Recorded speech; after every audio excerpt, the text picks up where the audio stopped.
Hey everybody, we're back and we're talking about moving out of the desert and across into the promised land, into Canaan. And Moses has to go up on a mountain.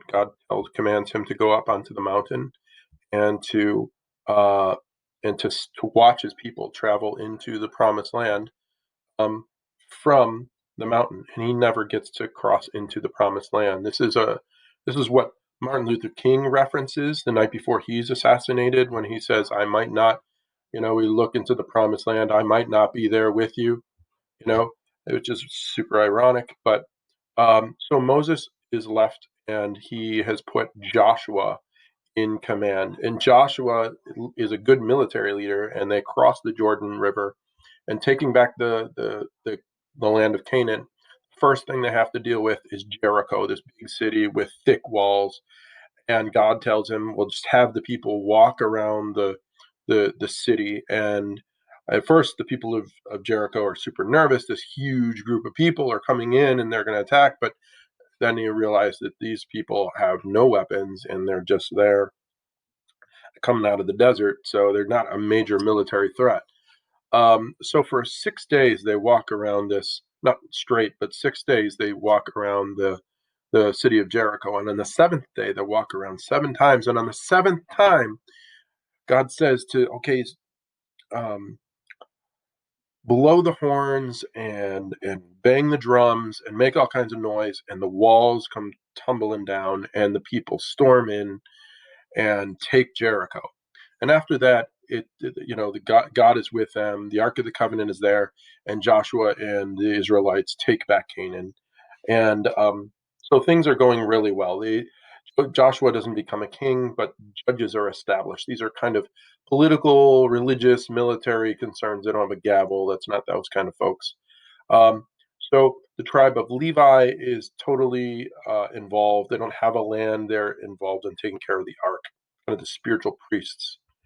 Um, so we've got judges, and there are a number of stories. The story of Deborah and Samson, maybe you've heard of him. Story of Gideon and Ruth. If you're interested in those stories, your own education, they're certainly in the slides. Here's a map, real quick, of all of the different tribes and where they were situated. The most important being Judah, as that'll come up a little bit later. Um, so next we have a situation where we have the last and the greatest of the judges, and that's Samuel.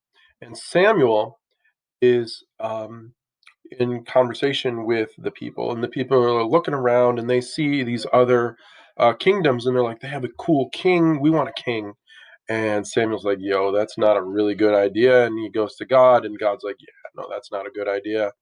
People are like, but we want a king. And so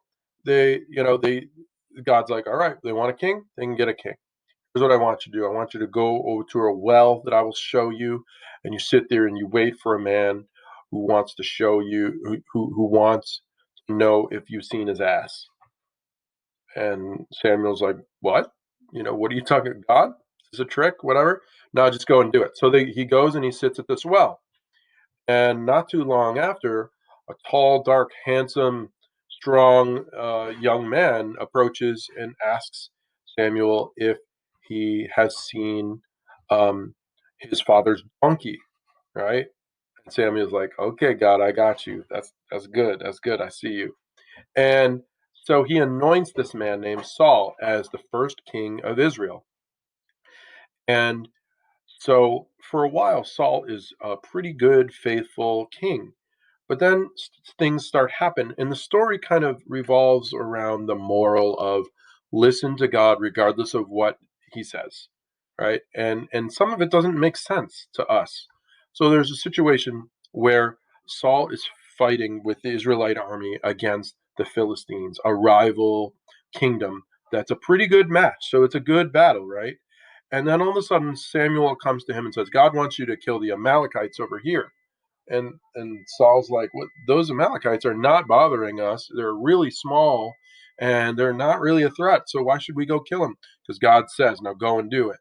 And so Saul puts down the fight with the Philistines and goes and attacks the Amalekites.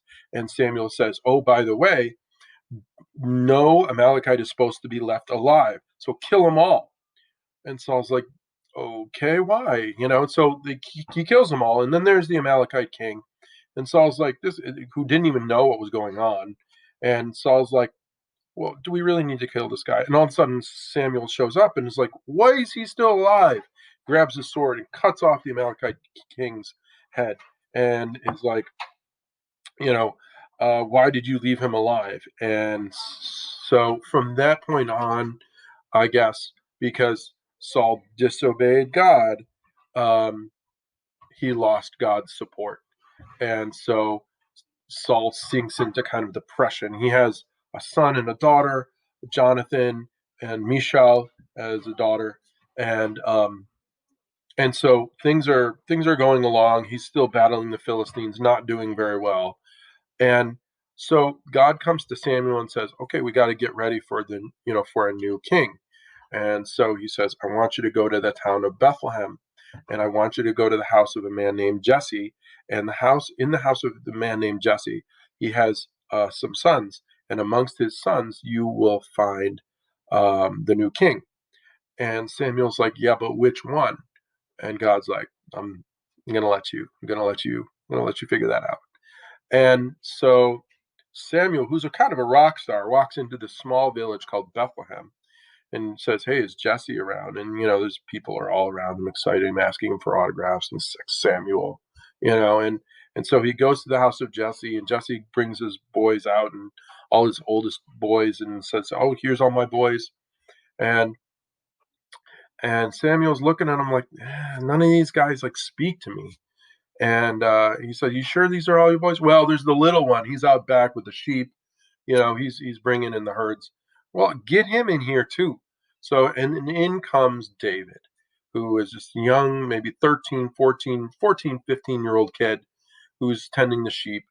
And he's all dirty and whatever. And right away, Samuel's like, "Yeah, that's him." And so he anoints David and says that one day you are going to be the king. And so the battle's raging on, and the Philistines are winning. And Saul calls for all able-bodied men to come out. And uh, David wants to go fight too, but his dad's like, "No, you're too young." And David's like, "Oh well, my brother forgot his shield. I'm gonna go to the battle, and I'm just gonna go, give him a shield." So David shows up, and this is where we get the story of the of David and and Goliath, right? So Goliath was this monstrous warrior. It was like 7 feet, right? Which doesn't seem like, it's just like a basketball player today, but he was this huge warrior, and he was cursing the king and cursing the Israelite God and everything.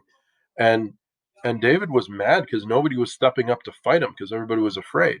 So he's like, "I'm going to do this." And so he goes and he takes a slingshot and he hits Goliath in the head in this battle while everyone's watching, and knocks him down.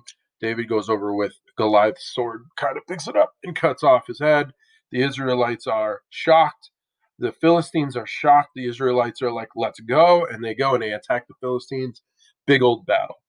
And so on the way back to the palace, everybody is laughing, everybody is singing, and the great phrase, "Saul has killed his thousands, and David has killed his tens of thousands," and jealousy enters Saul. And so he brings David to the palace and allows him to play the harp. Because David, when you're out in the fields, you get good with throwing a slingshot, and other ways of throwing spears and stuff to protect your herds against like wolves and bears and stuff like that, lions.